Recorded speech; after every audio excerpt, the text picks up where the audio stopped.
Praze chodím sem a tam s něčím, co u ostatních lidí vidím taky, takže nosí si to sebou denně.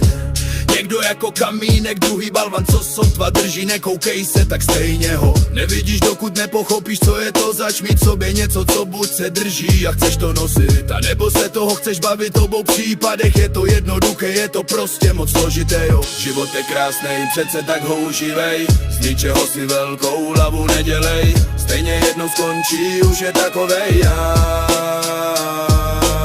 Život je krásnej, přece tak ho užívej, z ničeho si velkou hlavu nedělej, stejně jednou skončí, už je takovej já. Já vím, že některé věci se ti nelíbí a že je tak nechceš, tak nebuď srap a na prděli nelež.